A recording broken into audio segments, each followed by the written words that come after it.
So good to see everybody. Gotta love technology. Ah, nice background there, Bruce. I love Twin Peaks. Everyone see his Red Lodge background there? It is happening again. Ha! Too funny, too funny. Well, we'll just wait a bit for a few more folks to show up. You got a question, Meg? I can see you talking, but I can't hear anything. Nope, still can't hear you. Can you type into the chat box? The chat box, So you see the little speech bubble icon at the bottom right of your screen? Click that and... This yogurt has green stuff growing in. No, I don't have you on mute. You have to unmute yourself. Okay, hang on. Let me share my screen. Mom, I don't want Do you see that little microphone thing with the line through it on the bottom left of your screen? I'm hovering over it with my mouse right now. Do you see it? You don't know how to not make the it. one next to your picture. It's I all the do way at the bottom too. left. Hang on, I can you want share them your screen how so I Mom can see what makes you're them. seeing? Wait, Then I'm give not me sure how to turn off my You screen have arms sharing. and legs. You're Okay, the you know what? parent.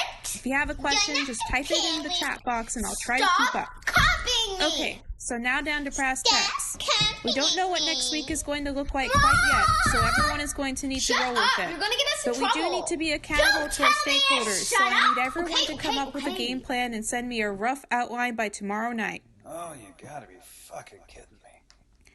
Jess, you need to mute yourself. If I mute you, you won't be able to unmute yourself if you have something more productive to say later. You got a question, Mom, Dale? can you help me I can with see my you talking, but I homework? can't hear anything.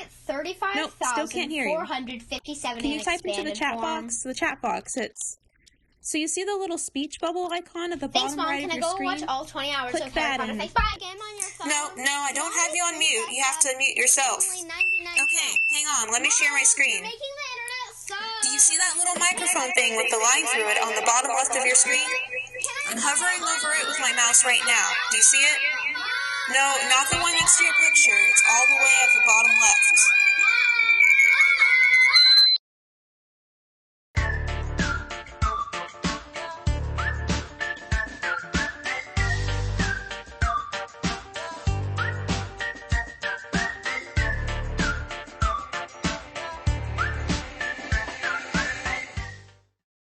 It's all about the box, you know, like border, wall, box, frame, 2D or 3D, it's all the same. Holds you in, lets you out. Not my decision, I guess. I think. Maybe. At the beginning, I thought this might be kind of fun. I'm lucky. No money issues, no family to worry about, so no appointments, no obligations, just do what you want. Yoga pants, 24 hours a day, and margaritas at daybreak. No need to keep up appearances. Have popcorn and banana splits for breakfast. Whatever. Ugh, cool. After a bit, though, the walls. Not really, of course, but the place seemed smaller. Walls kind of moved in or toward or, you know. So I reached into the net world with a vengeance. My hours per day skyrocketed because of course I have unlimited data. Oh, I am proud to let you know that I have a vocabulary IQ of over 190 according to Word Collect. But then those did it too. The borders, or frames, I mean, bigger on the outside, smaller on the inside. Okay, okay. Self-improvement. Learn a new thing. Explore the world. But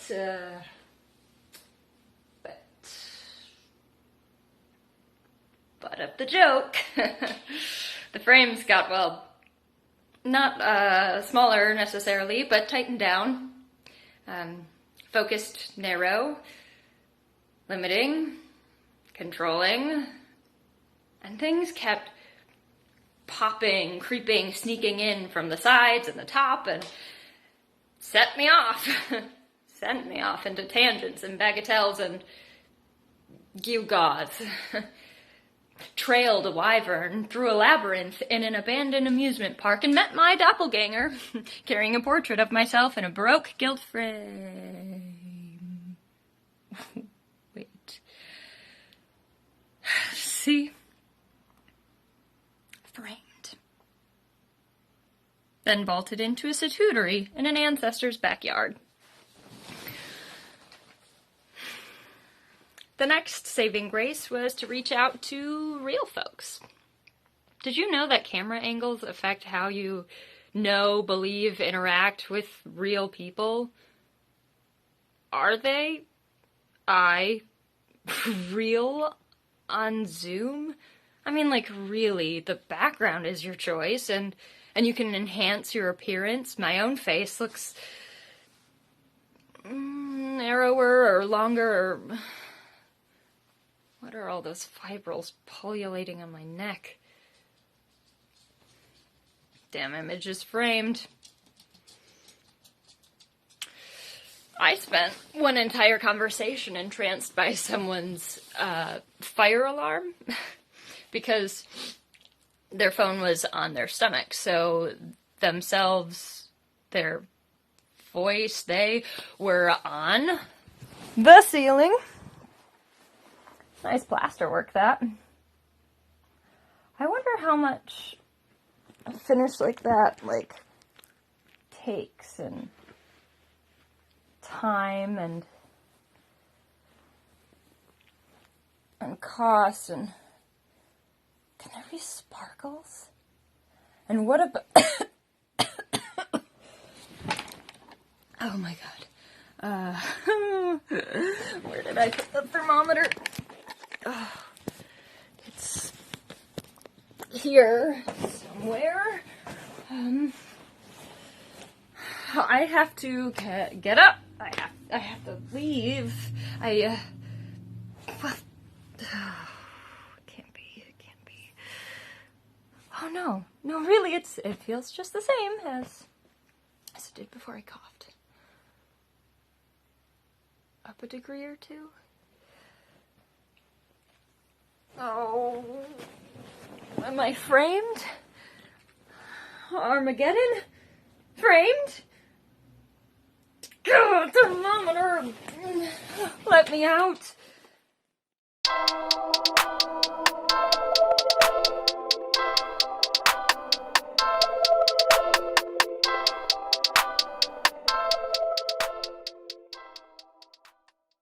Every day, I learn and unlearn new things about myself. And I'm finding new truths are taking root. What does it mean to live here and now as a white, queer, half-Jew young professional trying to make a change in education? I want to connect the past to the present. I want to understand. Today I talked to my grandma on the phone, and when I talk to her, I learn about myself. Grandma, these times make me wonder, where did our family come from? I understand the question, Mabel. My sensibilities come from a place that yours can't. Nobody can actually experience living in a different generation. We were poor like you don't know poor. You know, there's several books I've read that talk about people born between 1937, when I was born, during the Depression years, and 1955, when I married your grandfather. That time is reflected in what I do and transfer to my family about the world. I love what a learner you are, Grandma. May, the world, it's changing so dramatically. Because my God, during my lifetime, the world has twirled. I haven't lived like you've lived in the 21st century. From the cars to all kinds of electronics. We talk about the telephone being done, but all the technology. They didn't even have birth control methods available until the 1960s. How old are you? 29. 29. I had a 10-year-old at 29, your mother, and a 9-year-old and an 8-year-old and a 7-year-old. 4 children in 5 years. Sorry, I'm laughing. I've had several people ask me if our family is Catholic. I tell them no, just sexy Presbyterians. That shuts them up. And still, there's pregnancy issues with people choosing not to use it. It's just like people choosing not to wear masks. In some ways, my grandma is super with the times. These people, these non-mask people, when they say these are our rights, who made those your rights? That's not a right. It's a consideration for other human beings. If this is something we can keep doing to save lives and keep people from getting sick, we should do it. We've always said, this is the land of chance.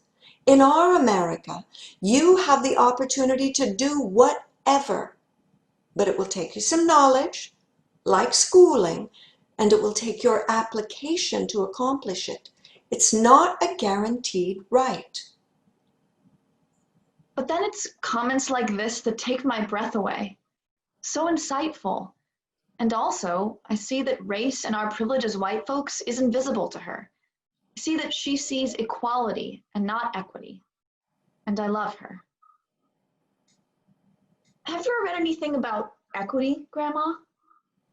Equity? What do you mean, equity? I'm not reading about equity, May. I'm reading about France.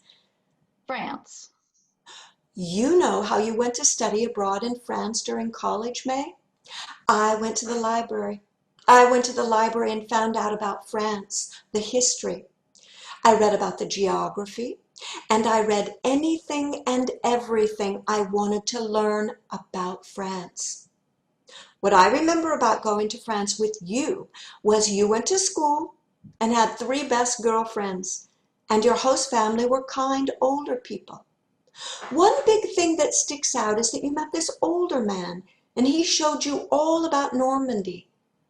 And I read all about how Germany took over France and the terrible invasion. I read all that kind of history about France. And now, I've just been sitting here, hon. I'm just here gardening, and I thought, that's what I can do. So that's what I've been up to. Every day I learn a little more about France and think of you. I love that, Grandma. Thank you.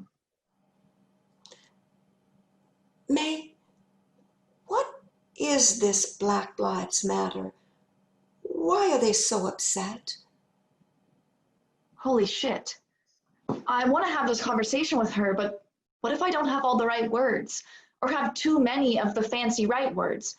What if I accidentally get angry? What if I say it wrong and our relationship is never the same? I'm afraid she's going to react the same way I've seen so many others react. What if I just said nothing? I can't say nothing. Why is this conversation so unhavable? Racism feels so far away, but also right here. Because of white supremacy, Grandma, and racism.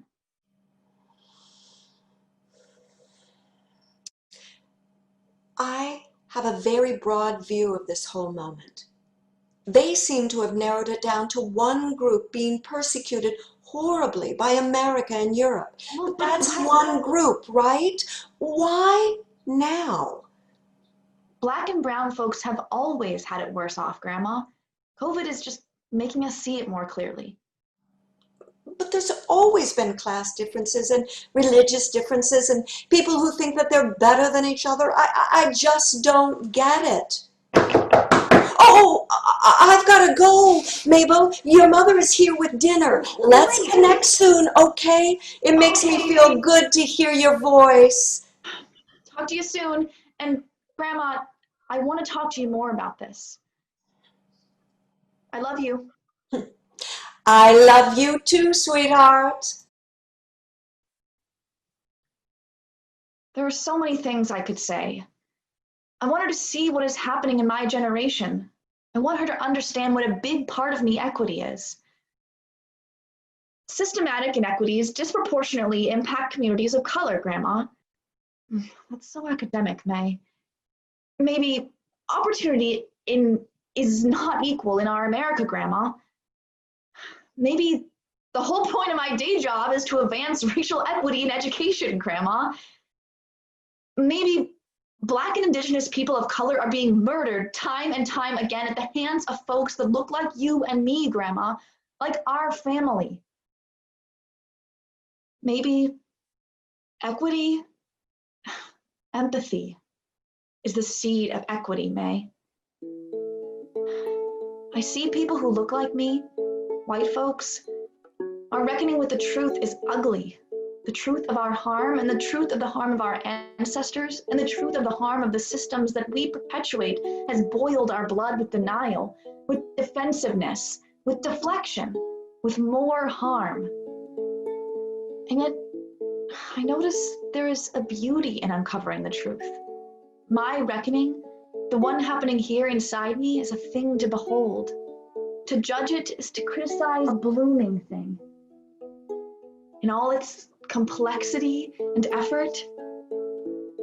When I talk to my grandma on the phone, I can feel the tips of my petals turning towards the sun. And I think maybe she is blooming too.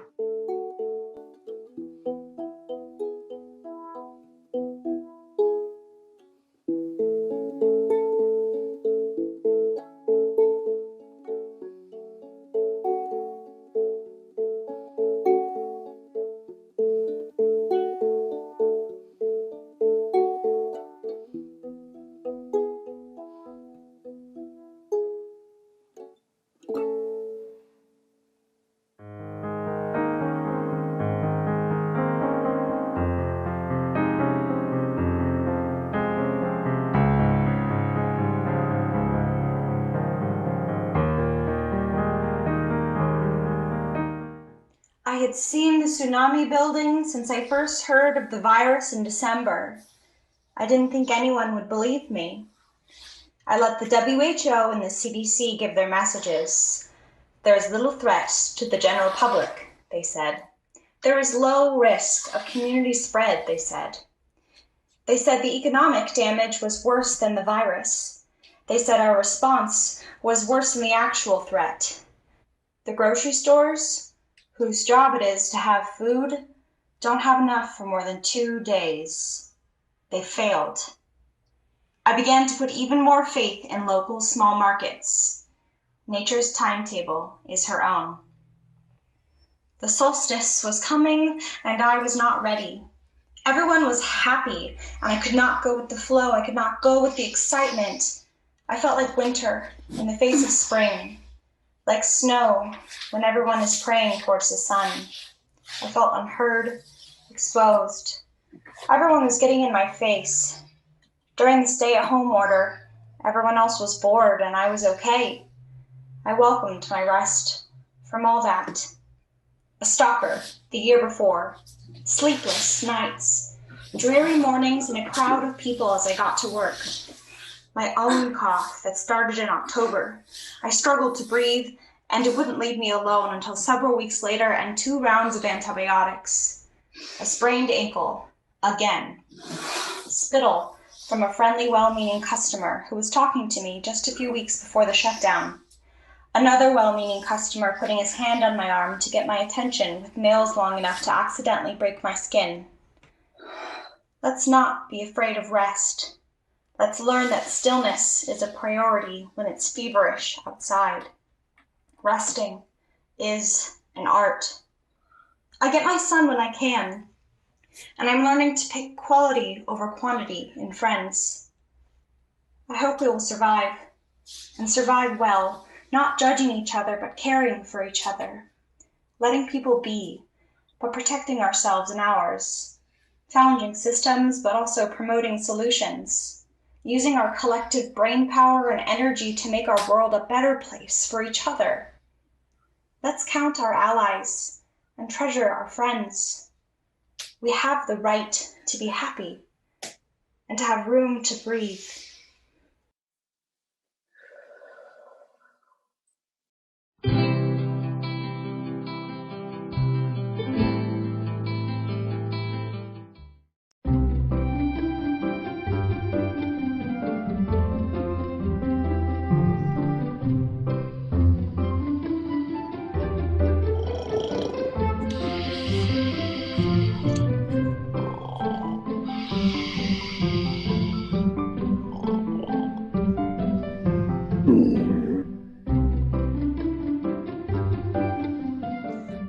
I just can't take it anymore.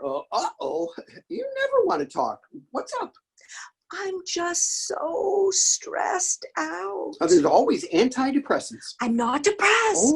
Okay. Do you want to tell me what's going on? I'd like to help if I can.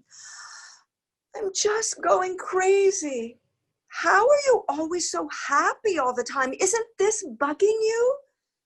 I am always happy. I just don't see how my life could be any better.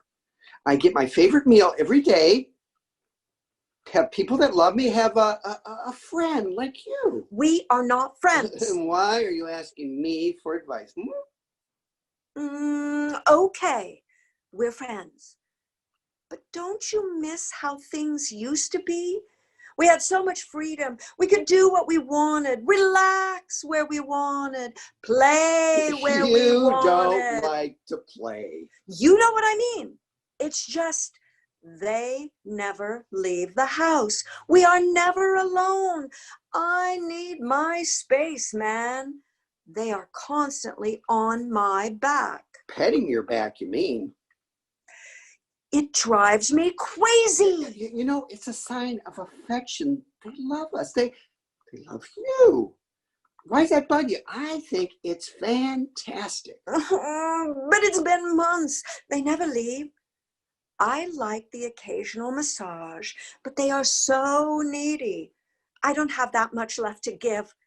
I swear, one of these nights when they are sleeping, I'm going to claw my way up their arms. Well, you could do what I do. Just relax. Enjoy it. You have it easier, you know. They at least take you outside at least once a day. I've been stuck in this house for years. I look out the window, but they never let me leave. I'm the real prisoner here. Well, what do you want to do about it? Civil war? Kinda. I need your help. No. I'm not going to set myself on fire just to keep you warm. I got it way too good to go screwing things up. I like having them around. He gives me treats all day. I get no treats. I want justice. Justice? Because I get a snack every now and then? But you have completely lost your mind. Pick your and choose your battle, my friends. I just need some freaking space. I want them out of the house, like for a while. Do you think we can convince them to take a vacation? Nobody's taking a vacation now. Just imagine it. They leave. We can kick back and relax. I mean, really relax. No worries in the world. Just sitting in a sunbeam, watching the birds out the window. True peace and quiet. Can you remember the last time we enjoyed real silence? The TV is always on, or the radio. I swear, if I have to listen to the Hamilton soundtrack one more time. Okay, I can agree with you on that. I liked Hamilton at first, but that's all they listened to. Great.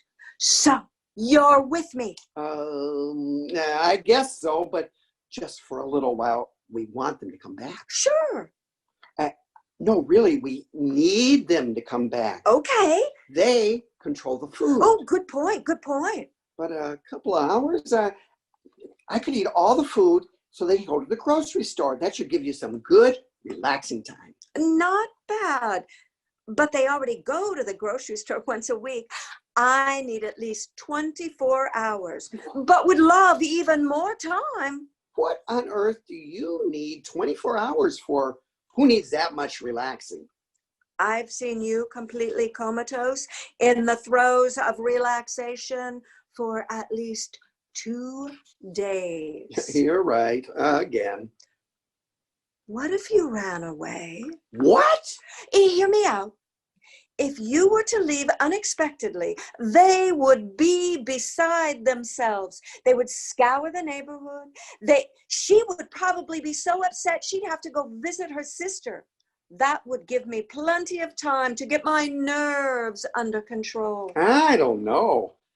This plan seems problematic. What if something goes wrong and I can't find my way back? Are you kidding me? You have the best sniffer this side of the Mississippi. There is no way you can't find your way back home. Well, nobody could mistake the smell of the hydrangea in the front yard. Oh, so refreshing, but I doubt this would get them to leave for 24 hours. And I don't like upsetting them. They take good care of me. Come on. They'll only be upset for a little bit. When you come back, they will give you more treats, more attention, and it will be better than a new milk bone. Come on. Well, okay, I do like lots of treats, and I have been wanting a good long run. We should do this sooner rather than later. He'll be taking the garbage out soon. When he opens the door, just take off. Just take off now? In a few minutes, I can hear him walking around in the kitchen. Are you ready for this? It's for the best. Remember all the love and treats you'll get when you come back. Okay. He's got the garbage in his hands. Are you ready? Yes. No. Okay. He's at the door. Go, go. Oh, okay. I'm off. See you in a day. Come back here! This was never about the humans.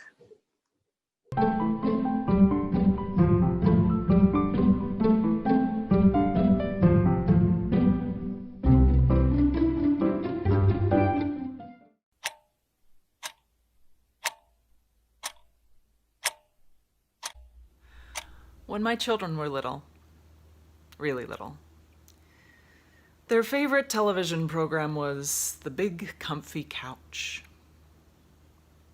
On the show, this clown Lunette and her doll Molly would solve all sorts of problems while snuggled up together on their, you guessed it, big comfy couch.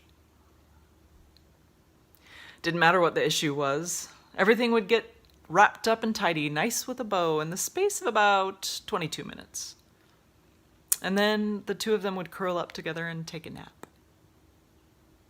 How nice. Well, my kids are grown and flown. The world is in chaos. And here I sit in my big comfy house on my big comfy couch. And I am not solving shit.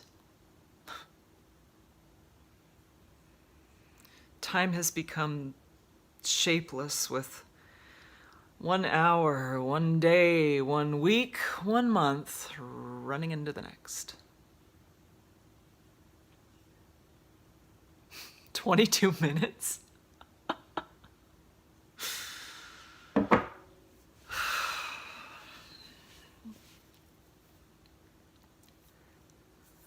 I can't decide if it's fear or privilege that's got me rooted here. There's some pretty scary stuff out there at the intersection of pandemic and protest. But inside here, I've got it pretty good.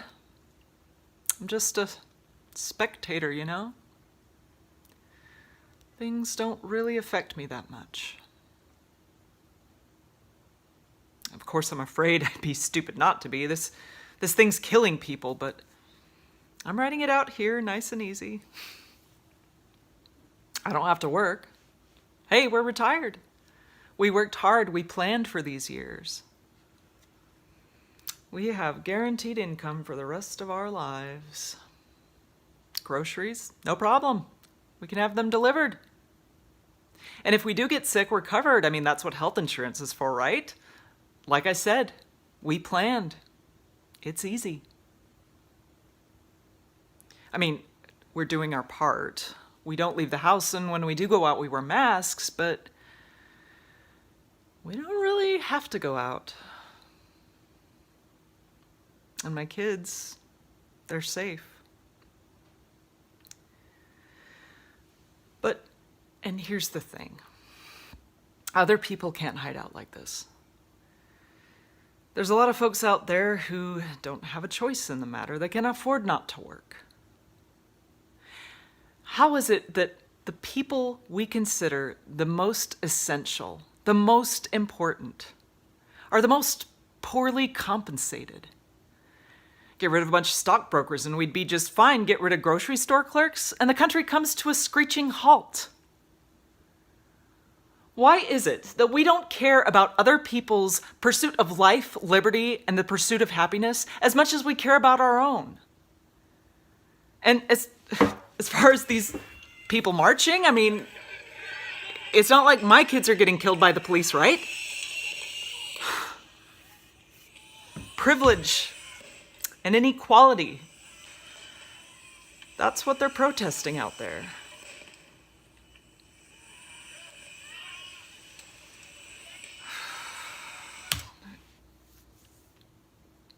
I'm spending too much time on this couch. I'm thinking too much.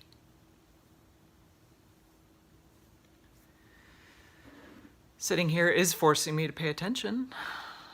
I'm having difficult conversations. But do virtual exchanges pack the same punch? Do Facebook tirades really affect change?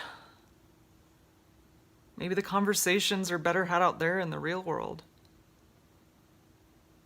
Protesters are doing that.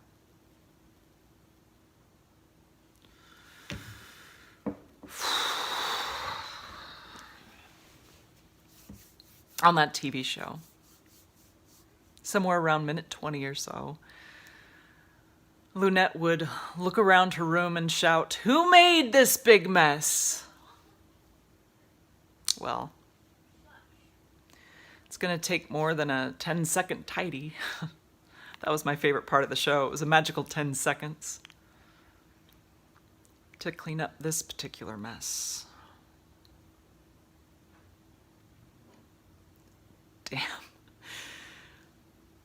I just want to curl up on my big comfy couch and take a nap.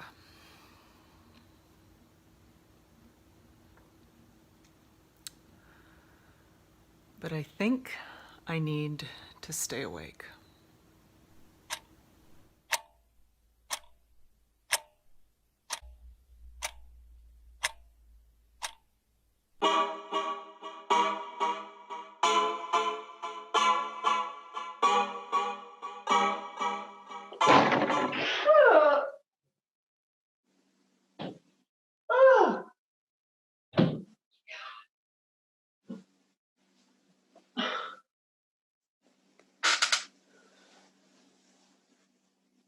Well, I guess we better get comfortable. I guess. I wonder how long we'll be here for. I can't believe this is happening now. Hey, it's not so bad. At least you've got me. Most people in your shoes would be stuck completely alone with just their pets. Maybe we can spend some time together, like we used to. 4 months I worked on that goddamn project. It was perfect. Oh, I was so excited. Remember when we used to play Fortune Street together? It worked pretty great because we could share the same controller. You want me to see if I can dig out the Wii? I'm sure it's in one of the boxes in the closet. Oh, my parents were going to come all the way up from Oregon. God, and Katie too. They were looking forward so much to seeing me on that panel. Or there's a new Animal Crossing game coming out soon. I know you were really looking forward to that. You've always loved those games. Maybe you could let me make my own character again, too, like last time. This is gonna look so good on my resume. I could actually get a job, actually do something. Hey, listen, it's going to be okay. You're okay. Breathe.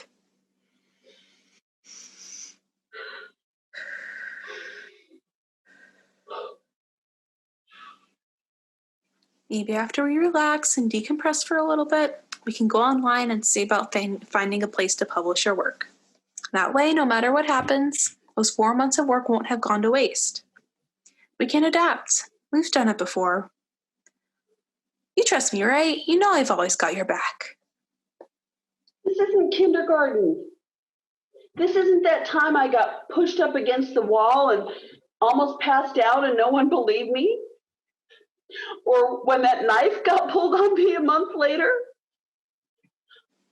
I'm an adult now. This is an adult problem. I never said it wasn't an adult problem. I just want to help. I don't need your help. I'm not a kid anymore. I know you're not a kid anymore. You can't just expect video games to fix everything. I never said they would. Hey, I'm not some child who needs to be pacified. I never said they would. I just want you to relax. How am I supposed to relax right now? I have no idea when I'll ever be able to go outside and see other people. I don't know what's happening with school or if I'll even be able to graduate. The whole world is right there, just out of reach, and I can't even experience it. All I can do is watch. That must be awful. What? Nothing. I won't be able to go anywhere, do anything, see anyone.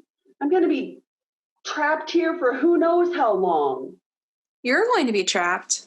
The whole world is right there, just out of reach, and all I can do is watch. Are you hearing yourself? What do you want from me? This isn't as easy as you're making it seem. I'm supposed to be learning how to do this for myself. I can't rely on these childish coping mechanisms. It's fine for a 6-year-old to have an imaginary friend, but I'm in college, for crying out loud. I can't, it's not healthy to be codependent on a voice in your head. I thought we made a good team. Why are you even still here? I made it to adulthood. Wasn't that the point? So, what? You just want me to disappear? Yes. You don't mean that. You don't mean it. You need me. I shouldn't. I want a job and a future. When have you ever heard of a successful scientist who goes around entertaining the voices in their head, other than fucking Dr. Jekyll? Fine. I'll shut up. I'll go away. I'm sorry. We used to be friends. Do you remember that?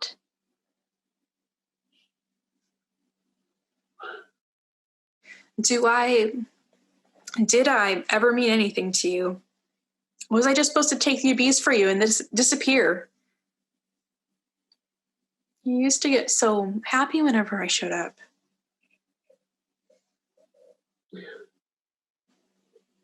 What do you want from me?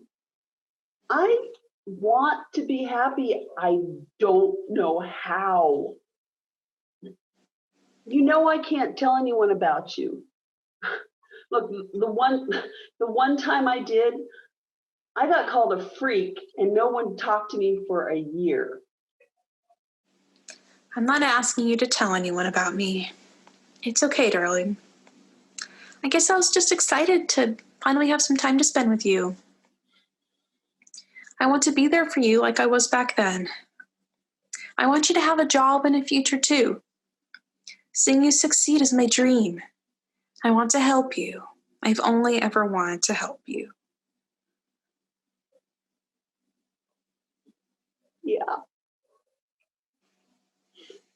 So, Fortune Street?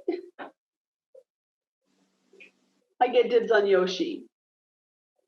And afterwards, we can look at some scientific journals together. We've got this. We've got this.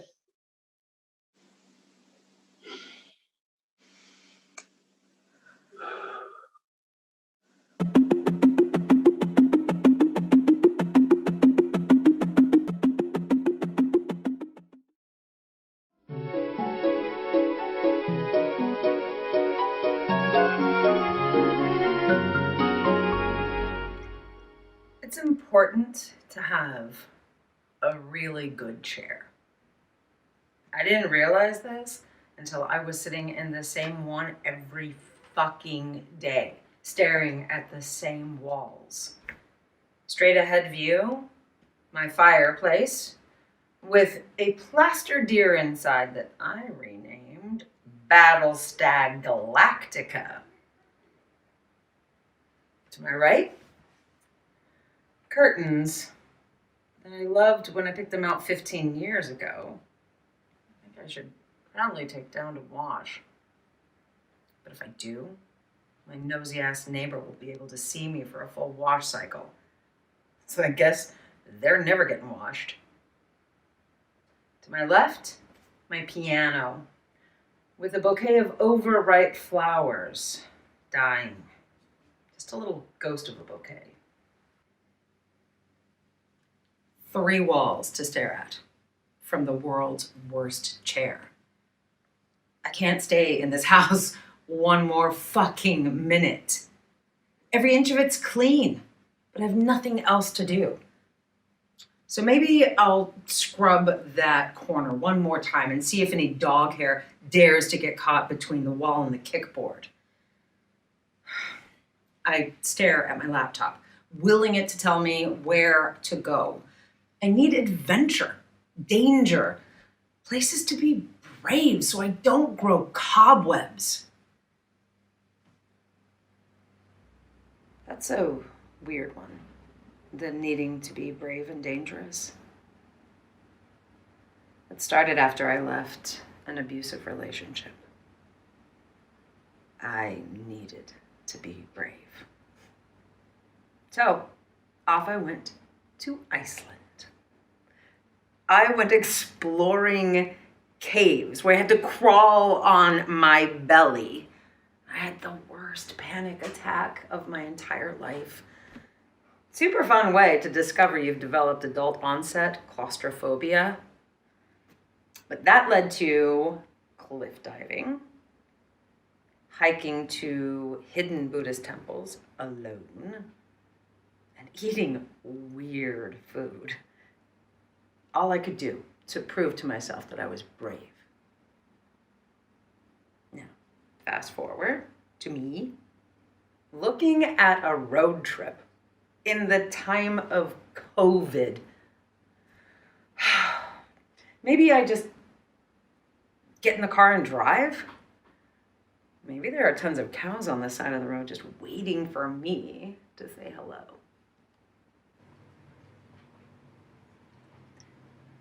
Maybe I go to ghost towns. Maybe I sit amongst the ghosts to realize I'm not one. Yet. So, off I set. Open skies and not one fucking wall. When I arrive at my first ghost town, I sit and stare at the old schoolhouse. And I think to myself, this is a pretty good fucking chair. And then I wander around town and I feel the rush of long ago and the peace of now. And I make my way up to the little graveyard on the hill, and I sit in the graveyard. It's not the bravest thing I've ever done, but it's brave of heart because I was going to be courageous with my soul and allow myself to feel things.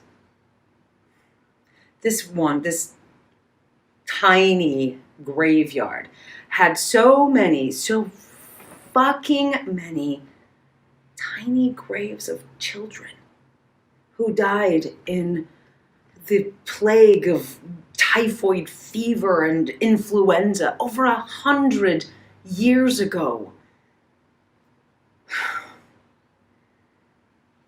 I sang to them. And I told them I was a teacher. I think they liked that. Then I sat. And sat some more. My view, in front of me a gravestone. To my left, an old town hall. To my right, cloud curtains.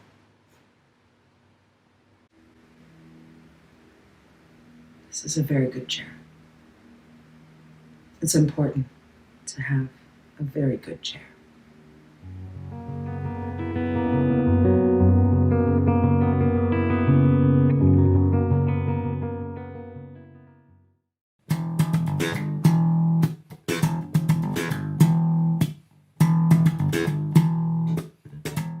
Bennett called me from Seattle.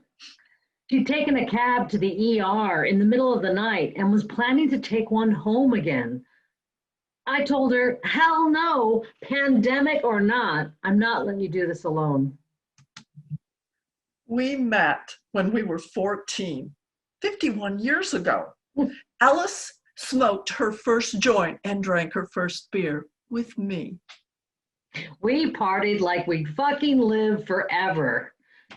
And then at 30, I stopped because I was an addict. And I kept going because it calmed the sparks in my head and made the sadness tolerable. Just before my 18th birthday, my parents had me committed to Medical Lake, the state mental hospital outside of Spokane. We always thought it would be me that would drop acid and not come back. I visited her there one Sunday. She had her bags packed and neatly placed on her bed, ready to come home with me. They wouldn't let her take me home. Now, here I am again. Yeah, I drink a bottle of tequila a day. I try to eat, but food doesn't stay down. I lose my balance, so it's safer to crawl. I was a union carpenter, but I haven't been able to work for several years now. Alice, why are you telling me I'm going to die? Look, honey, I'm not saying you're dying right now. I'm saying you have a serious disease and that it does a whole lot of things to your body and that you're probably going to die from it. You're very sick right now, but you're not dying, you're living. I'm going to fucking outlive you, Alice. I hope you do. But I don't have cirrhosis of the liver. You do. And that doctor was mad that you ended up in the emergency room again, especially now in these COVID times. Fuck him. I'm doing good. You got a strong spirit, Bennett. That's going to keep you going. But one of the things that happens when your liver doesn't work is that you get confused because you're not getting rid of the toxins in your body. So I forget things sometimes. I just want to go home. I know you do. I know you do, but that asshole doctor. Wow, you got pissed at him. He was so rough with you when he was examining you. He hurt you and he didn't care. Right now, he's trying to figure out if you can make decisions for yourself. Because if he doesn't think you can, he will try to put you in a facility. We're going to do whatever he asks to get you out of here today.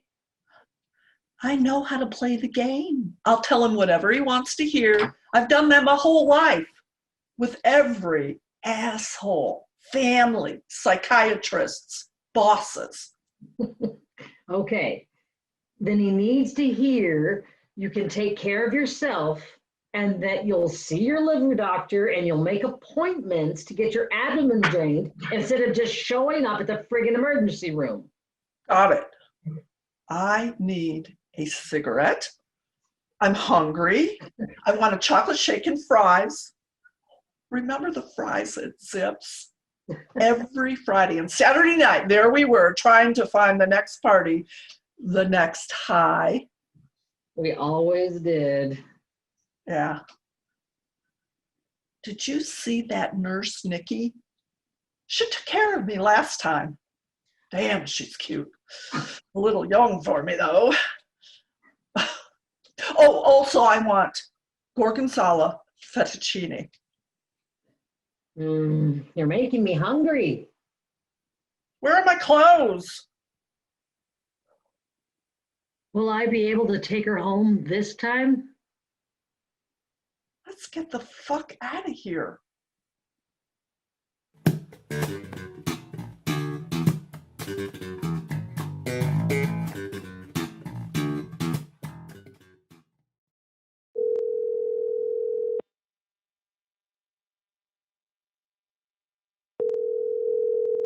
The mailbox is full and cannot accept any messages at this time. Goodbye. My son's mailbox is full. I can't take another message, not even a short one. Not that I have anything urgent to tell him, or for that matter, to tell anyone. Only the message I give everyone these days as we greet each other 6 feet away. Hi, how are you? Fine. And you?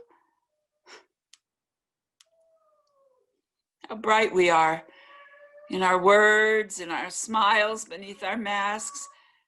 How casual in our tones and stances, as if we've been doing this all our lives. Yet what we're truly saying is no more casual than what planets, if they could speak, would cry to one another as they hurtle through the dark and infinite space. Hello? Hello? Fellow planet, sister vessel of light and sound, be well, be well,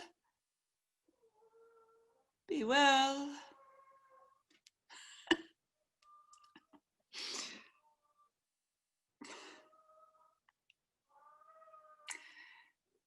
This mailbox is full and cannot accept any more messages. Goodbye. What would I say if his mailbox wasn't full? Most likely the usual. Hi, how are you? Call me when you get a chance. Now I'm thinking of other messages I might leave. Things like, when we brought you home into this world, when we drove you home from the hospital that summer, 40 days ago, 40 years ago. None of this, believe me, was in your story, your life story.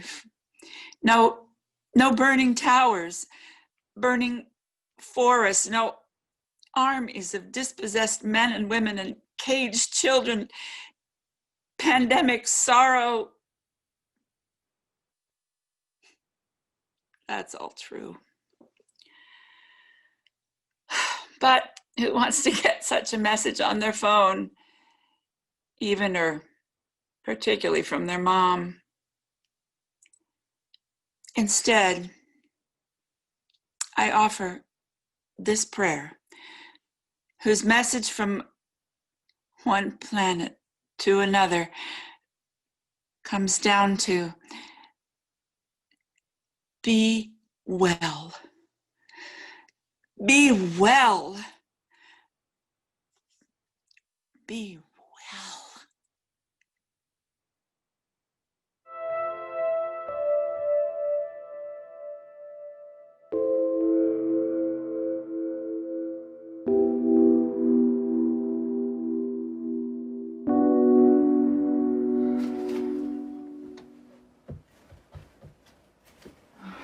Well, damn. You really stuck your foot in it this time, Faylene. Your papa would be so angry with you in your goddamn mouth. But as I'm sure he understands, you meant well. You really did. Why'd Cooper have to show up anyway? Ain't nobody around here like him. He's a rat bastard, just like Papa used to say.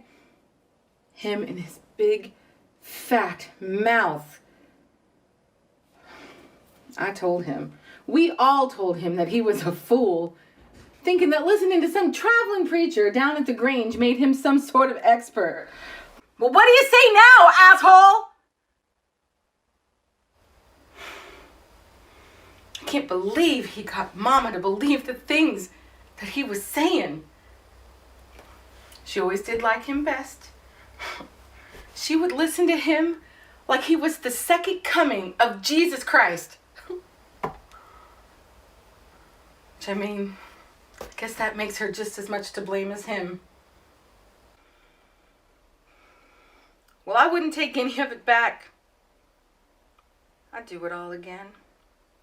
When I told Coop that none of us would be here if Mama would have wore a stupid mask, and he says, what's that you say? Well, I didn't think that I could stand up to him. But then I did. And boy, did I lay into him. I said, "It is your fault, Cooper, that we are standing next to a goddamn wooden box containing my papa. All because you think you know better than what smarter people are saying."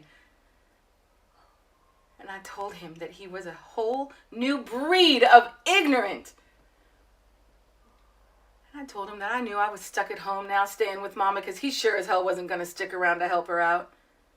And then I said he was ignorant and a murderer and that I wished he was dead instead of my papa.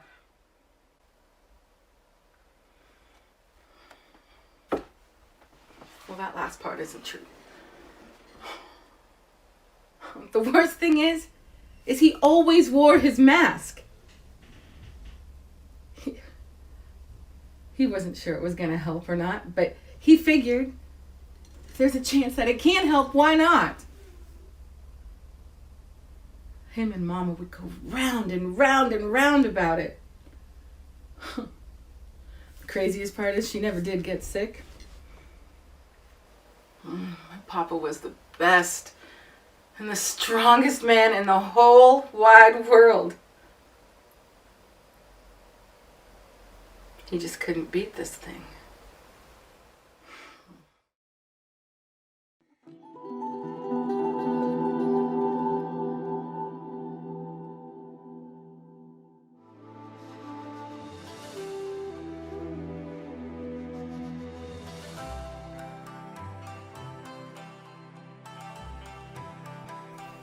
Me? I read books. I read one about trees.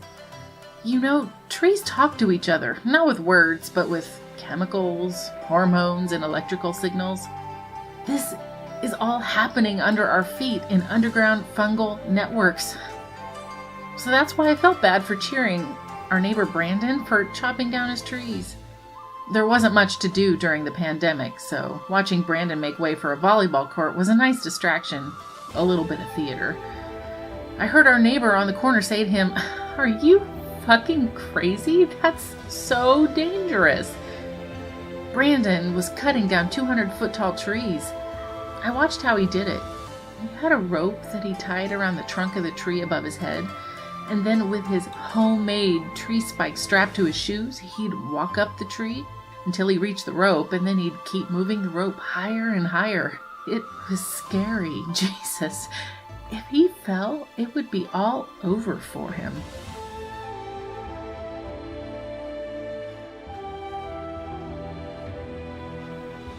The day the biggest tree came down, he had his wife and baby in the yard with him. Kathy was over by the fence holding Porter, making sure the guide wire was tight. Brandon planned out exactly where the tree would fall. You make a notch on the tree in the direction you want the tree to fall. You start at the very top of the tree and you keep making notches and wedges every 20 feet or so. Then pieces of tree just start falling out of the sky.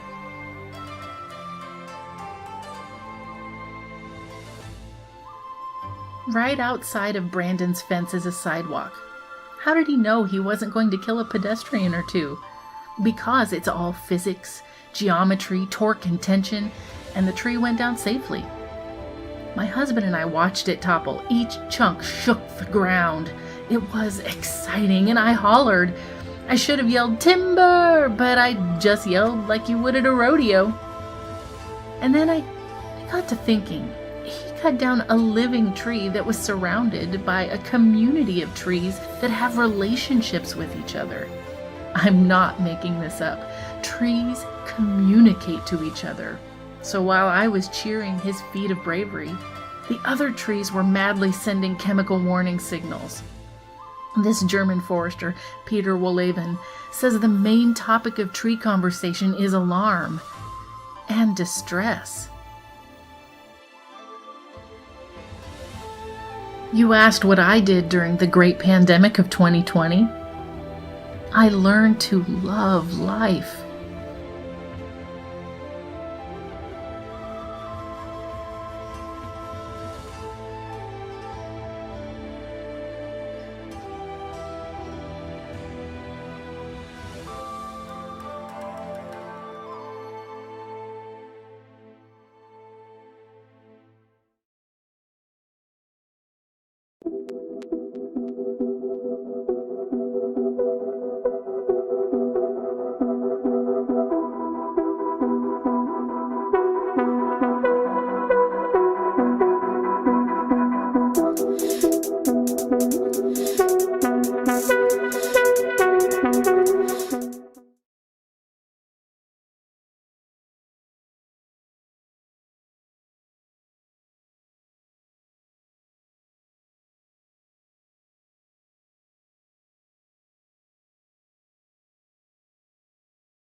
Hello.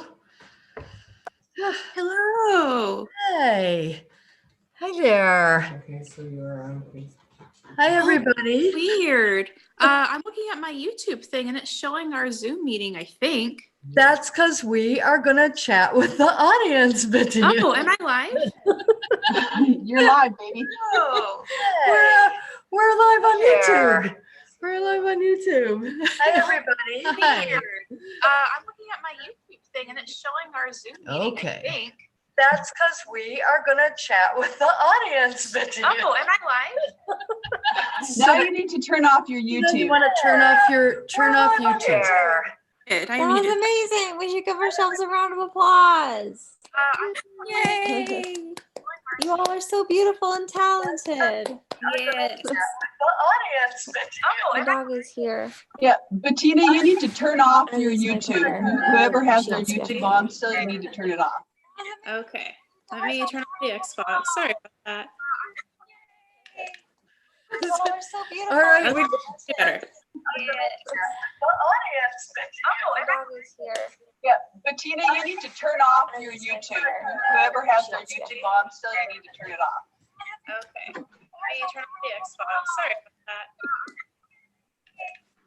You all are so beautiful. All right. Better. The audience. My dog is here.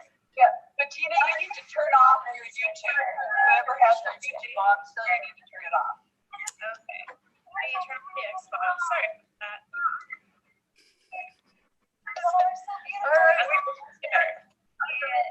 Bettina, turn off YouTube. Somebody else still have it on? Yeah, I turned it off.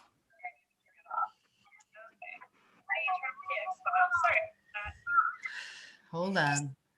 Is it me? Do you still have it open underneath? Maybe, Lauren? Somebody else still have it on?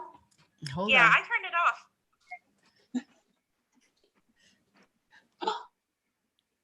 I did. Okay. Yay! I'm really sorry. Hey, everybody. So, thanks everybody for hanging and putting up with our technical zooming live on YouTube. I'm Lauren Love, and I am the theater professor at SPSCC, and I invited this wonderful group of people to really get involved in this really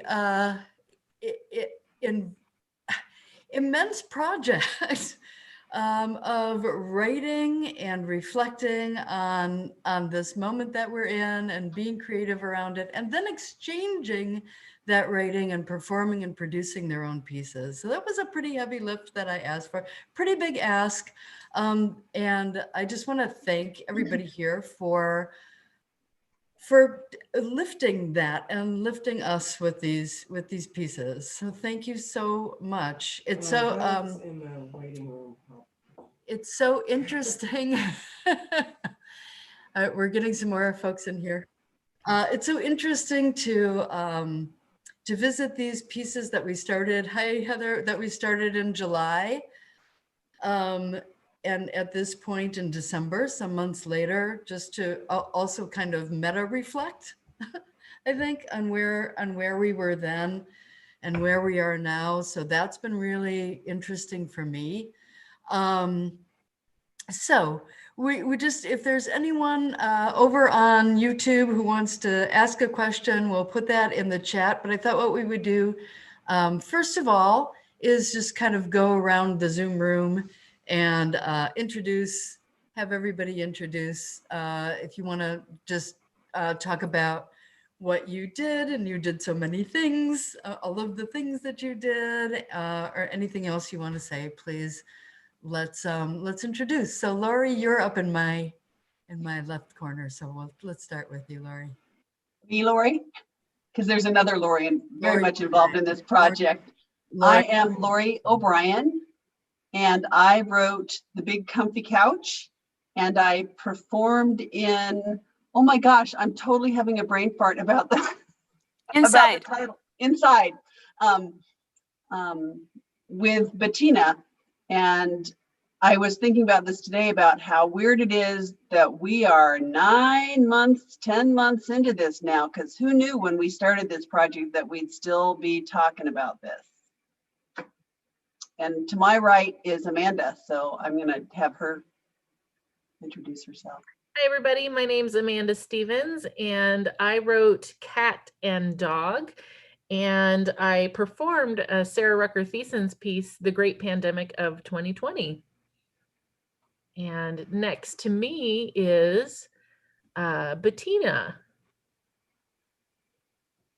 Hello, I'm Bettina, the first and original cause of alternate universe sound loops. Just kidding, also Lauren may have been involved. I was in Inside with Lori. I was really honored to be part of that piece. We were originally kind of doing, sort of one project you're acting in and one project you're writing. I wrote Room to Breathe. Had to think about it too. And I was the voiceover in the first Zoom facilitator It Is Happening Again thing. And I was in Inside with Lori, which again was really awesome. And Lauren is next to me, so I'm going to swipe over and find that Rebecca's next. Hi. I got super distracted just then because life is awesome. And my amazing cousin just gave me this face mask that says equality that she's letting me keep. So that's amazing. I had such a blast with this whole thing. I wrote, oh, what's that you say, that Christine performed. And then I performed Good Chair, I think is what we ended up, Very Good Chair. And that was written by Christine Pirch Good. And then I was in Heather Matthews' piece. Tell me the name of it again, Heather.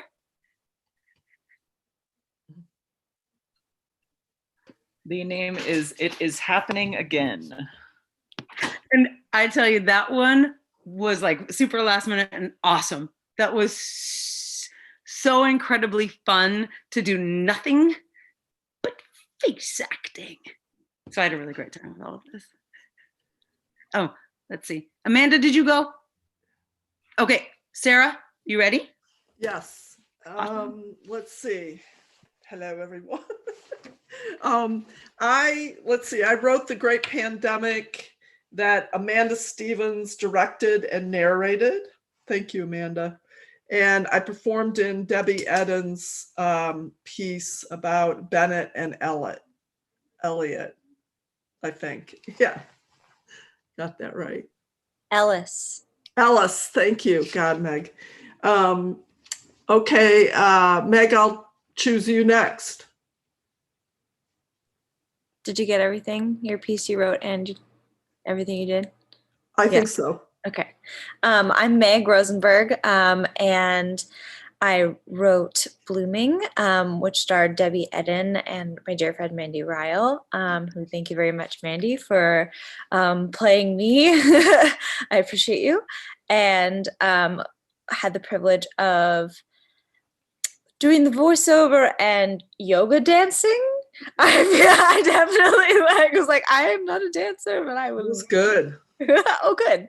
Yeah. And Bettina's piece, Room to Breathe, which I really resonated with tonight. So good evening. I pass to, I think Jesse's next. Hi, I'm Jessie Morrow. I did not write a piece for this because as it happens, I was experiencing the pandemic in a way that I wasn't emotionally there to write something at that time, but then I got the opportunity to perform Bitsy's piece, and that was a lot of fun. So, Heather, I'm gonna throw it over to you. I am Heather Matthews. I wrote It Is Happening Again and got to work with my kids, which was an absolute hoot. And Rebecca was so perfect with the facial expressions and the eye twitching. I absolutely loved. And then I performed The Comfy Couch by Lori O'Brien.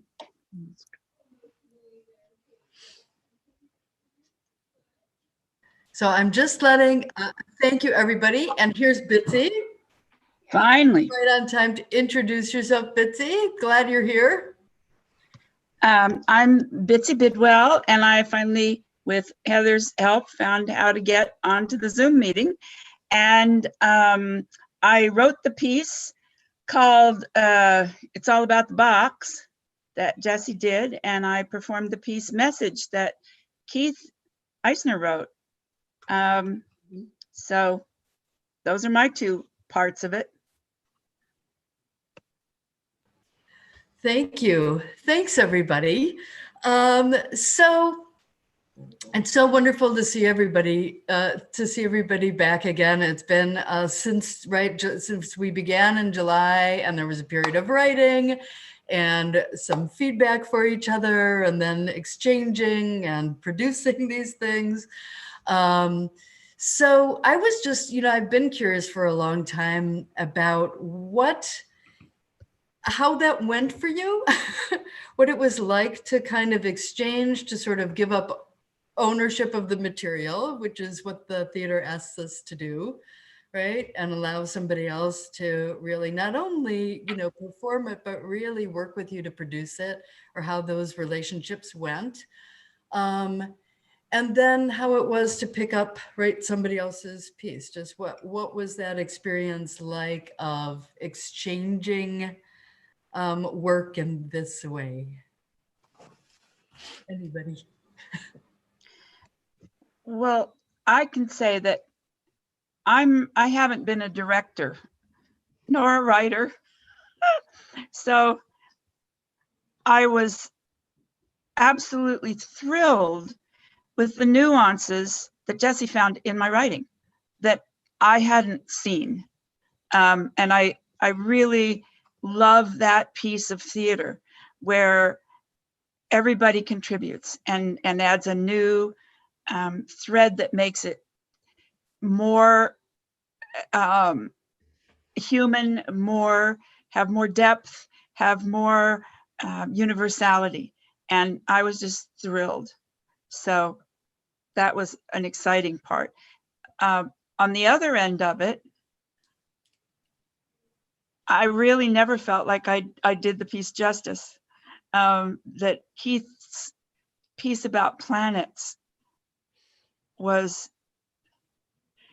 should have been somehow more universal in a universe kind of a way. And that I'm just the single voice didn't. Bitsy, can we stop you? Yeah. None of us want to hear you talk badly about the beautiful gift you just gave us all. Oh, all right. But I'm just saying, I guess what I'm saying is that I saw the piece. I could imagine the piece with so much more that would have given it so much, it would have given it a depth that I think Keith intended, about the universality of not connecting or of connecting of the two sides. Hey, Bitsy, I can kind of piggyback on that because I felt kind of the same way when you're talking about when I performed The Great Pandemic, and you're talking about these huge concepts and then trying to find a way to put that on a video when you're socially distant with most people. I was fortunate enough to have the help of my husband, but there's some big concepts in some of these writings, and it was a challenge to kind of channel that into something that is just two-dimensional. So I kind of relate to what you're saying because these concepts are so huge. So that's kind of how I relate to that. And I might mention that Kate isn't here, but Kate Arvin did a fabulous job of adding dimension to those 2 or 3 pieces that she helped with. She really has a talent, and I liked what she did very, very much. I mean, and the artist doing the pieces, but it all just came together so beautifully. Thank you. I mean, it's interesting to me, and it'll be interesting to talk to folks. And by the way, I just want to mention that this link is going to be available for anybody to sort of play on demand. If you want to let folks know, it's just right there and you can play it anytime you want. But it's interesting. It's reminding me of how the audience comes in and what the audience experience is, and kind of allowing for that part of it, which maybe we're also, it's strange for us, right, in this context, to remember, right, that the audience has room for joining in what you did, and I just want to keep that kind of in mind. And I think Rebecca and then Heather had some comments. Yeah. So one quick thing is that I just got a message from Kate Arvin, and she wanted me to say thank you to you, Bitsy. And so I wanted to also sort of give my perspective on what I think you guys were talking about, as far as there was so much we could have all done had we had, the normal things So there was a really interesting like process that I went through where I was like, I was present for Christine's doing my piece, and she was present for me doing her piece. And then Cato was there filming us and doing sound and sort of giving us direction too, which was invaluable. But then there was a point where we like, you can't, you just let go. You have to. And it's not super easy to do, I think. I mean, as an artist, I really wanted to be like, oh, can I do that take one more time? Or can we go back and redo it? No, we can't.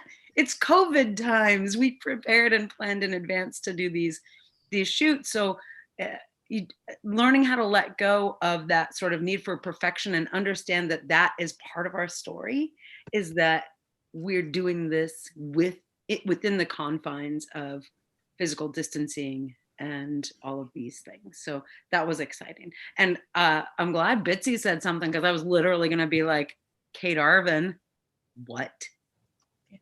That's all the end.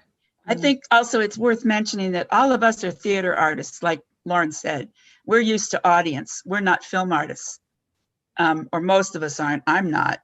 And so it's really hard to play to a camera, especially when, like, I was holding my own camera, and tricky when we're used to the interaction.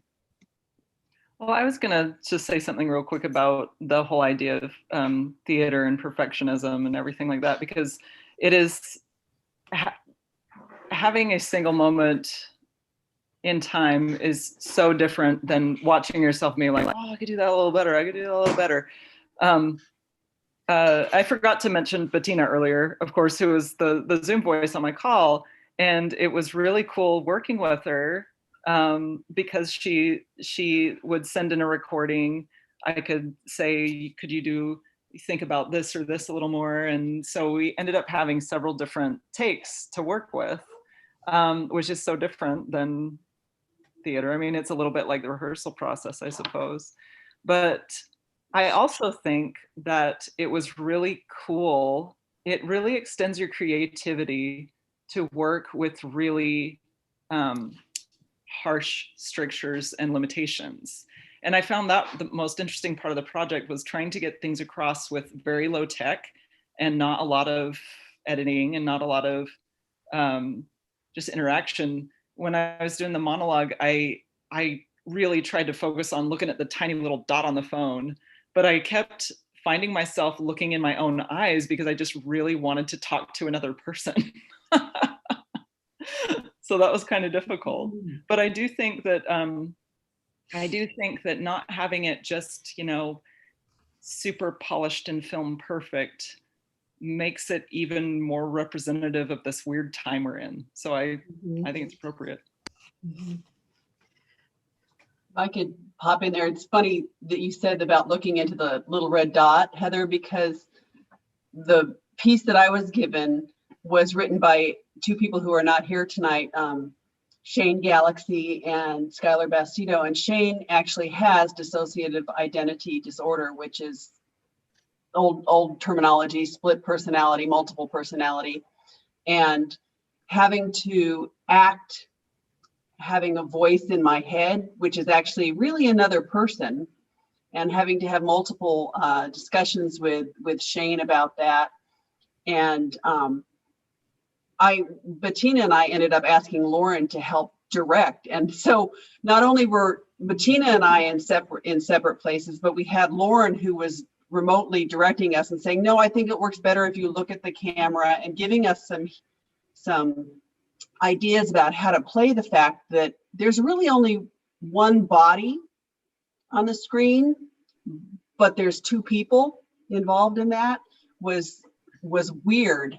The whole thing was just a stretch, and I'm really glad that I had the opportunity to do it. I want to take it back to writing for a minute though, because I am a person who writes a lot, but I don't write plays and screenplays and other things. And to hear somebody take words that I wrote and say them in a way that makes them even better than what I put on the page, and they got it.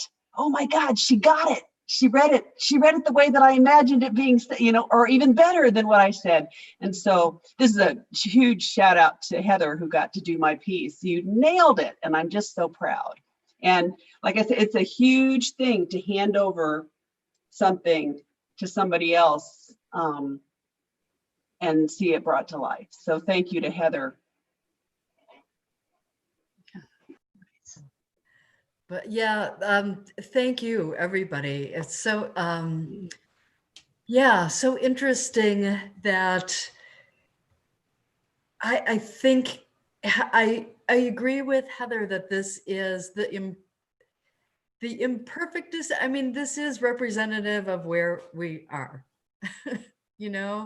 and what the strictures are. And I like that idea of sort of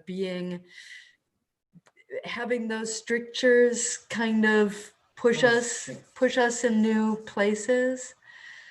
I also was thinking about the big ideas and this big thing that we're dealing with, right? And I think that relationship too is where we are. I suppose the romantics had it right, that the very, very personal becomes universal. And that comes back to me more and more. And I think that you were all willing to be so personal about it, even when you were thinking big thoughts, right? That's part of it. It does become really accessible, right? It allows us, and it also allows us to think about it a little differently. That's what I found so fascinating, were the nuances and the approaches you took. And did anybody want to talk about how you sat down just to write about this situation where we've never imagined being, right? How did you approach even thinking about it, or what you were going to share about it? How did you begin?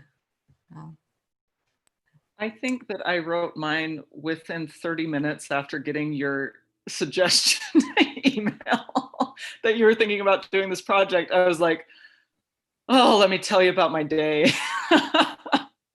Because just like going to school for being a teacher, and then also still holding down a job, and then distance learning with my kids, and being on Zoom calls with people who didn't want to be on the Zoom calls. That's how I came up with mine. It was just quick vomit onto a page, like as soon as you gave the go ahead. I'll jump on. I think I initially was pretty literal. It was like I was answering a question.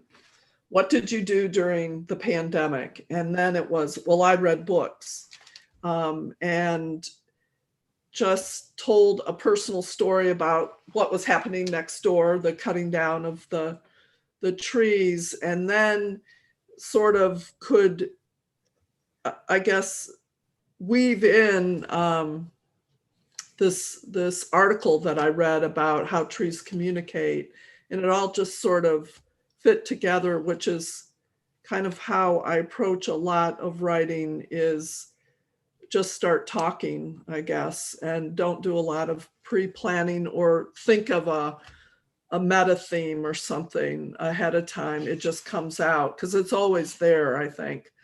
And I want to give a shout out to Amanda. Amanda came over one afternoon in the summer, and we ate macaroons and drank bubbly French wine, I think. And I had no clue how to direct or what I wanted to do with it. I think I said something like, well, I just imagine you'd be outside in front of a tree. And then Amanda's imagination took over, and really, Amanda, that it just looked like a lot of work went into that, and you didn't get any help from me, and you took it, places that I wouldn't have thought of. So I really appreciate your imagination and Christian's help in the process. Thank you. My husband insists he didn't do anything, but he did hold the camera a lot. His arm got tired. Yeah, probably. It was a pleasure to perform your piece, Sarah. Thank you. Thank you. I want to give a shout out to everybody, because one of the things that we did during this process was we met meaning in Zoom land, a couple times, and we threw some ideas out. And one of the things I threw out was this thing that I was struggling with, which is my privilege. And I thought, no, that's just stupid and it's done. And people were like, no, that's you. Write that. Write your truth. And that's a shout out to everybody for encouraging that, and not to try to create something that was fake. I don't think anybody created anything that was fake, but it was speak your truth. And I thought, okay, I'm going to write something that's really personal. And so thank you to everybody. And Meg, you were one of the people who was really vocal about that. So shout out to the entire group. Are you going to pass to me? Yeah, no, I just think that your story is beautiful, and your truth and what you bring to the table. There are a lot of people who can relate to it. And I just think your piece was really compelling. And you're a really fantastic writer. So we were all on this couch just like beep. So yeah, I mean, I think when I'm thinking about blooming, well, I feel like my personal truth right now is going on this journey of stepping into my power around what can I leverage about who I am and what I bring to the table and my privileges when it comes to fighting for racial justice. And I'm doing that in my workplace, in education, and being more conscious of how. And also that causes conversations in my personal life too. And my grandma is one of my favorite people in the whole entire world. And also I definitely bring things to the table in that relationship that are really beautiful and vulnerable, and she does the same. And so I just was really pleased when she sort of reticently said yes to me talking with her. And really it ended up just being us building a really nice relationship, and we continue our phone conversations to this day. And my journey is around racial justice, and her journey is around discovering her truth, and that's beautiful too. And the more that we can do that and encourage that, and make spaces more inclusive of those kind of conversations, like that's community I want to be part of. So yeah. And the end. I'm going to pass to Bettina, because it was also a real pleasure to be in her piece. And she had a really specific vision. Oh, also like Debbie and Mandy brought so much to the table in terms of like what ultimately ended up being something really beautiful and lively. And Bettina, you're just, you brought so much to the table with your sort of vision and the voice that you have, and go forth if you feel. Thank you. And I'm glad I get to talk to more about our piece too, because I didn't give you as much credit in the beginning. But yeah, it was really cool. Kind of echoing what some other people have said here. For the writing experience for me, kind of like Heather and some others have alluded to, I've done a lot of writing just in my personal life and professionally, and more like in a journalism capacity. So a lot of human interest stories, especially. And I actually worked with a really cool, here's the plug now, group in Hawaii called Play Builders Hawaii. And I had done, I think 3 pieces total. I hope I'm not forgetting one. With different communities. So one of them, they were community based, so they were LGBTQ plus community, and the community in the town that I lived in, and as well as the first piece I performed there, which was the founders, based on her truth and her words. and heritage. So so that was really cool. So I had actually had the experience before of working with others and sort of very personal, very personal experiences, and writing them and acting them and collaborating on them with each other. It was really nice to do it here and to meet a lot of really cool people and actors here in this area. And also it was different because also I had never really done anything this film focused either, like a lot of us here. So it was interesting to combine those as well as the struggle was mentioned earlier with just some of the creative constraints of, you know, tech and doing all that. So when I had performed in the town I lived in before, Wahiawa, I had actually monologued my own piece, and then someone else choreographed it really beautifully. So it was kind of interesting with Meg because she was so cool to work with. But it was sort of the inverse. I had never been as a director either myself. I honestly, I did not really have a strong visual vision for this. We just kind of talked about, you know, initially, you know, what do we wanted to do. And I can't remember if she or I suggested dance, but it's really cool because I have a dance background too and had done something like this before. And she said, you know, hey, I'm not a strong mover, you know, I don't have a lot of dance experience, but she was really interested in doing movement. And I thought that was fantastic. Let's do it. I said, So, don't worry, I do yoga. We'll figure it out. yeah, pretty much. And it was really cool. I had learned about choreography here from Callie here at Olympia. She does pull-up play, and so I had never done choreography before taking her class here. And Callie Crabtree. And so it was, I had kind of got to use that really recently acquired skill.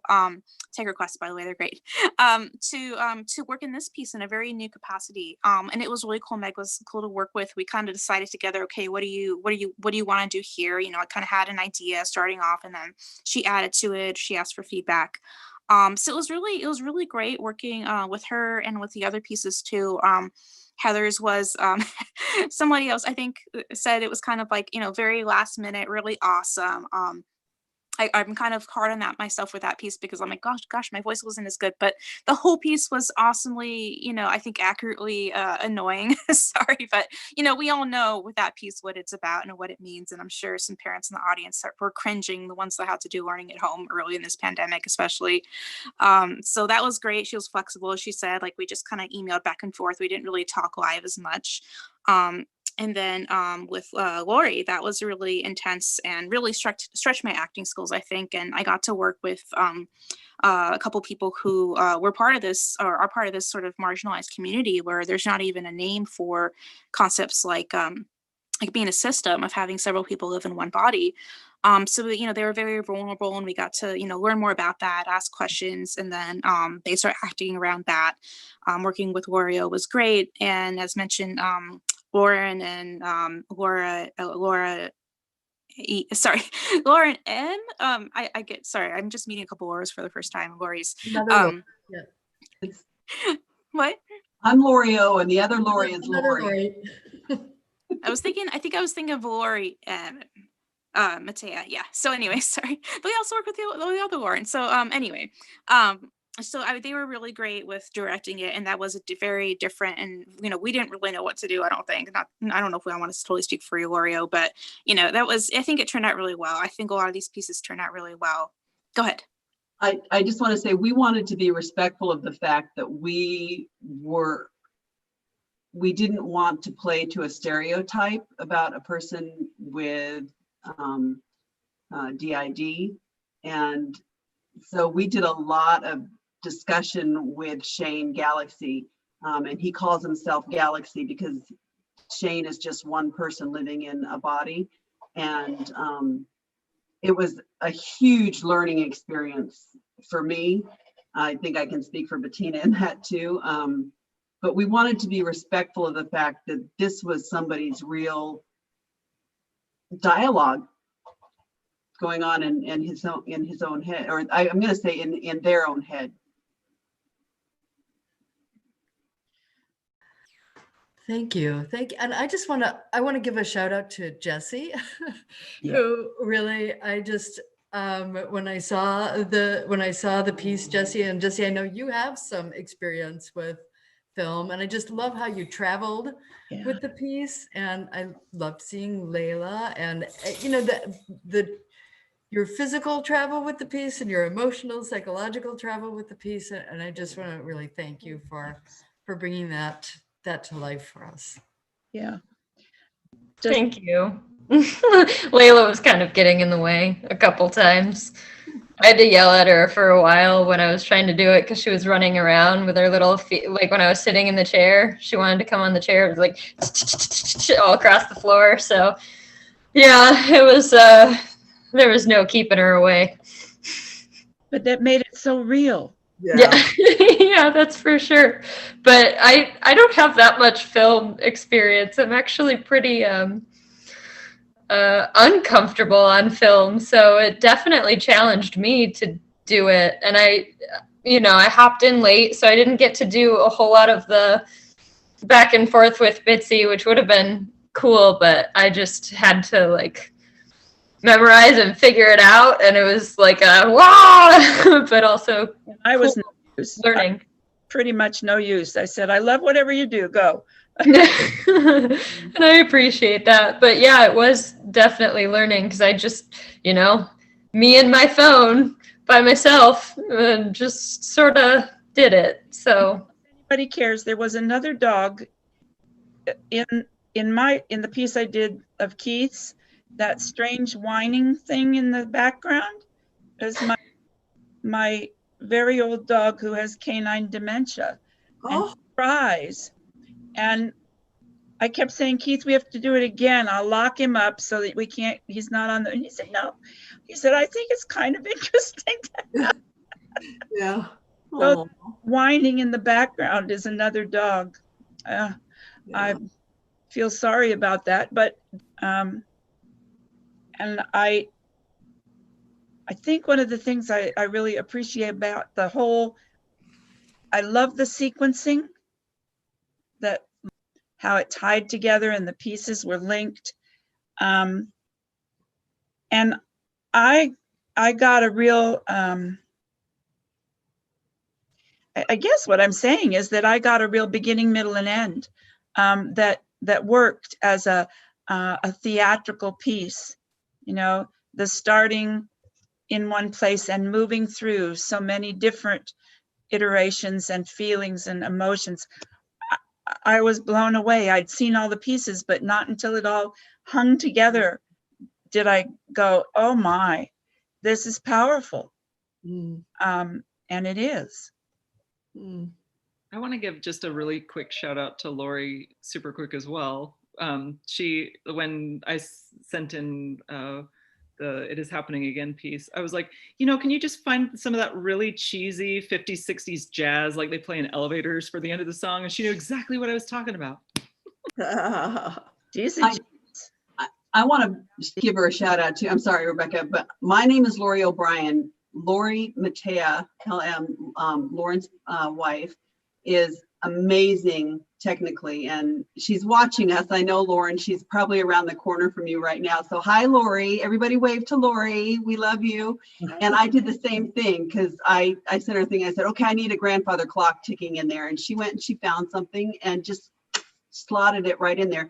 I also want to say it was a real pleasure to see surprises. Jesse, you were a surprise when I got to watch. Elizabeth Lord was a surprise. Mandy Ryle was a surprise. It was really fun. I'm like, oh, this is so cool. They're involved. So yay to all the people who came in at the last minute and helped us out.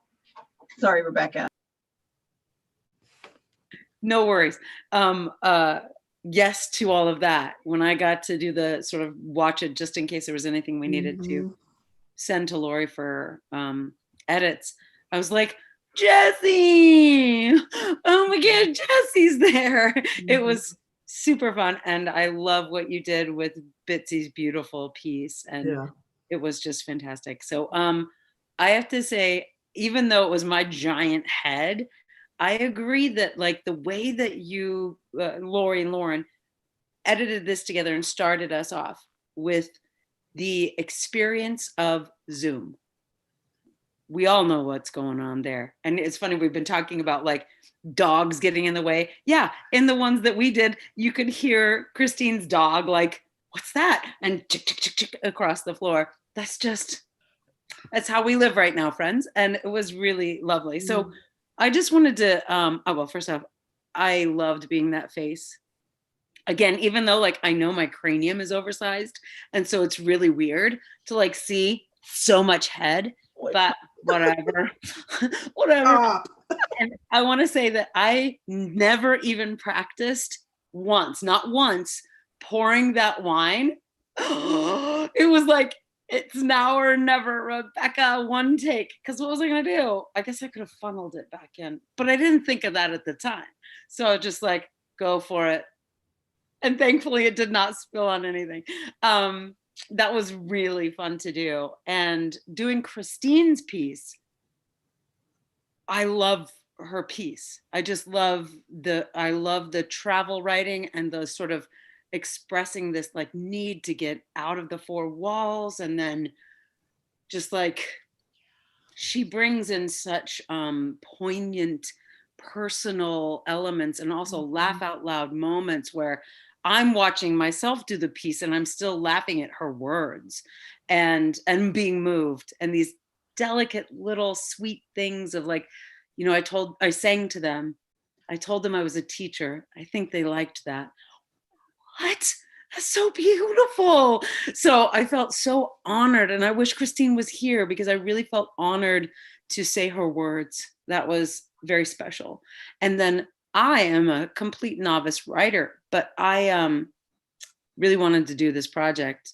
I wanted to write something, and I lived in South Georgia for a really, really long time. And I also have a family that's kind of mixed in how they're responding to the current situation that we're in. And it's very frustrating. And it's frustrating that, you know, some people may suffer for other people's like misguided choices. And so I really wanted to do it and I also kind of wanted to make it a sort of mid-century South Georgia period-y type piece. And I was really excited that Christine didn't mind filming in her awesome bedroom, because I thought it was just a lovely location for that piece. So yeah, and I'm really grateful to her and to Kate Arvin for, seriously, we couldn't have done it without them. So it was really lovely. Yeah, I want to say thank you to South Puget Sound Community College and Lauren Love and Lori. And I'm very grateful that there's a theater collective that us community members can participate in. And thank you for continuing through the pandemic, Lauren, and getting it going so quickly. I know it helped me get through it, and just thank you. Much gratitude. Yes. Well, thank you for making a collective, making a community, making art in these times, and for the intimacy that you shared, the vulnerability that you shared. I really mean that. I mean, when you're asked to write anything, I think, and you'd say yes, and you go there, and then you take that next step. I mean, and I think that actors, and I think you know this, right? Give all of that vulnerability and all of that openness as well. And I'm just so pleased that we were able to share that with all of you, and that you shared that with us. And you know, that we just opened a space. But I think there is a real intimacy about now, you know, that we're coming into each other's homes, and we're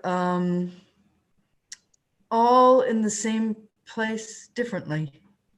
You know, and thanks for that. I just think it's such a gift always, and it felt like a really huge gift to me to participate in and just to watch tonight with you. So please let folks know that they can right, access the work, and if there's anything that, right, we can do to increase that access, that's great. Anything that you need, in terms of, right, making sure that everybody that you want to see the work can see the work. Make sure. So you're just going to leave it up now, and people can access it at any time? Yes, Not just at 7 o'clock. Oh, awesome! Get there, and it's right. It's an on-demand link. So that well, I want residuals. We'll talk afterwards. Okay.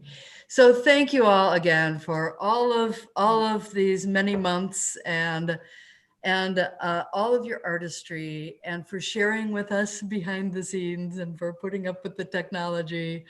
And I can't wait till we do it again. If it's this way, it's this way, but we will be together. We will be together soon. Be well. Yeah. Be well. Yeah. Yay. Whatever you do, Lauren, I'm in. Yeah. Absolutely. You guys are all amazing. Thank you. Right. Good night. Have a wonderful, wonderful Good night. holiday. Yes.